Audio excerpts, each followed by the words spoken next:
Hi, my name is Michelle Cordani, and I'm the creator of Pure Intentions Wellness Solutions. So far in our series, you've heard about functional medicine and the beginning part of digestion. Today, I would like to give you an insight in Nutrition 101, what it is, why it's so important, where we started, and where we are today. Normally, I would do this in a grocery store to be live and interactive, but unfortunately with COVID, I couldn't. So I promise to do the best I can not to put you to sleep.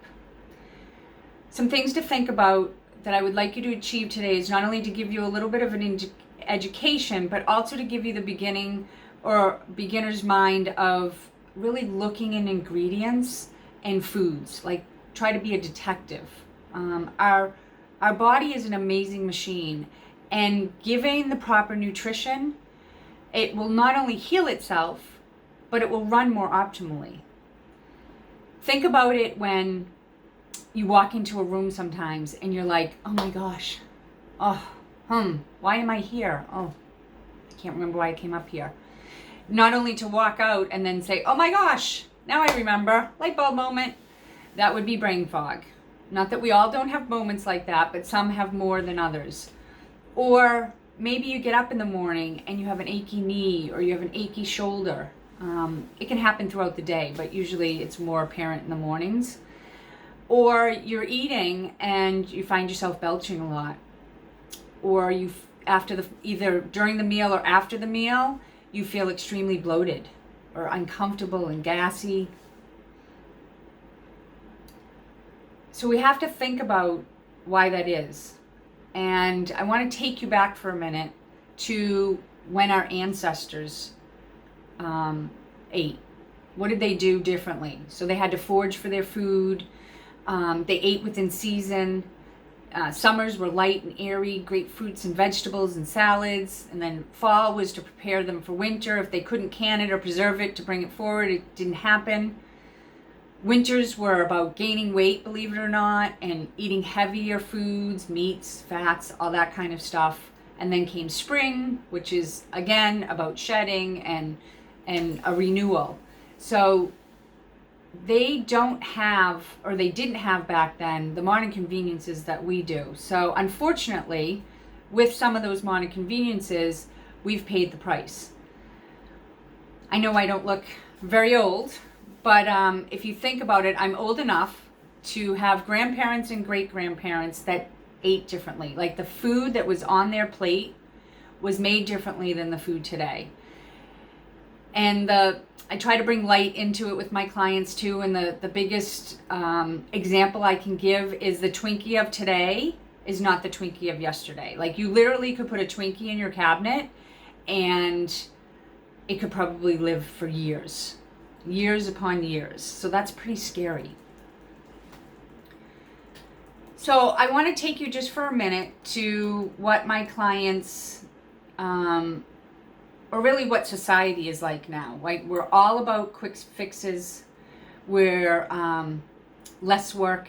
We are busy, so I don't want to undermine that at all. But we eat for pleasure. We eat for rewards.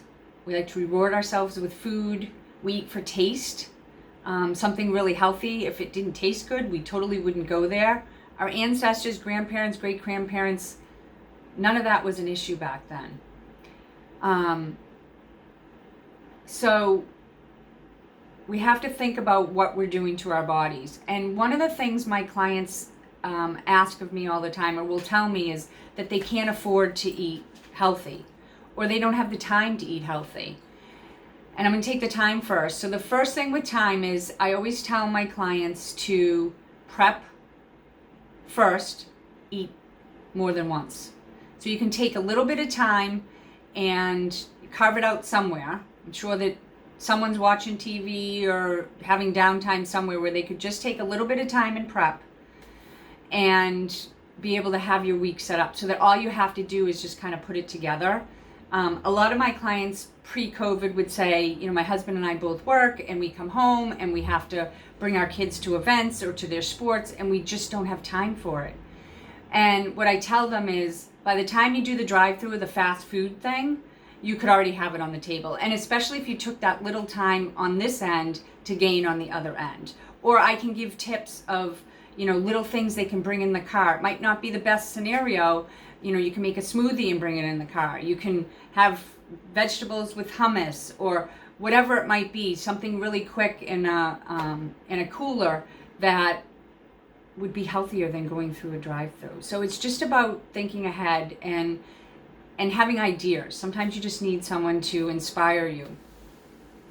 So the part that I also tell them is it doesn't have to be difficult. Healthy doesn't have to be time-consuming, difficult, or hard. We try to make it more complicated than it is. Keep it simple.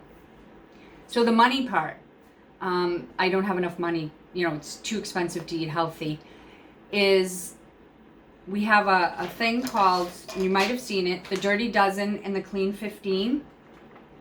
And what I usually tell my clients is, if you have to eat the outsides of it and your budget will allow it, you're better off doing it organically from the Clean 15.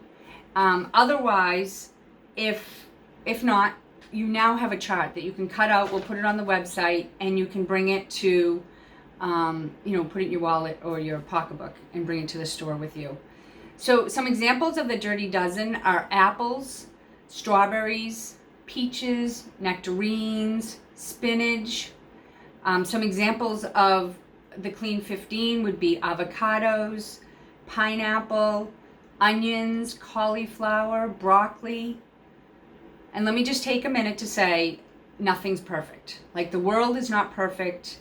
There's a lot of controversy in this area, but I truly believe that, and I guide my clients that it's better than the alternative. So that comes to organic. Do I buy organic? Do I believe in organic? Do I not believe in it? In order to put a label on it to be organic, it has to have a certain percentage of organic properties to it. And there's guidelines for it. And then, so there's a certain percentage, and then the other percent, so it's usually like a 70-30 split, but there's a little, usually it's a 70-30 split. And the 30% can't be anything processed. So that's just another, so when people ask me, I'm honest with them. Again, nothing's perfect, but I would prefer personally putting it in my body to have it organic when my budget allows it. And then that brings me to usually the questions they ask is, what about GMO or non-GMO? So GMO stands for genetically modified organism, which is really something that's made in a lab by a scientist. It alters the DNA. So if we're talking about fruits and vegetables, they actually take a seed and they'll inject it with an organism. And it was really created to help grow crops in places that they wouldn't normally grow. So maybe where there's a drought or there's not as much water, or in an area where there's a lot of insects and bugs and such that would kill the plant. But with that, again, has come a cost to us. Think about all the illnesses that you see today that you didn't see before. Think about all the allergies. I mean, how many people do you know that had no allergies as a kid and as an adult are becoming allergic to stuff? Or go back to the bloating, the brain fog, and the aches and pains. We are paying the price. Our bodies are being broken down by putting this stuff in our system. So it's really important to learn the do's and don'ts and be able to navigate a grocery store. And I want to teach you to be proactive with your life. We're a very reactive society. We wait, we don't hear the signals. Now, you're all a yoga community, or I'm imagine, and so to cue into your body. So I'm asking, like I do my clients, is just to be more aware. If you were to go back, if you have an illness now, or know anyone, if they were to go back, they would see signs, but they either were too busy in life, or they were just like, yeah, I'll get to that later, right? Like, or maybe it's not a big deal or whatever. And what happens is it snowballs, and before you know it, you're in trouble.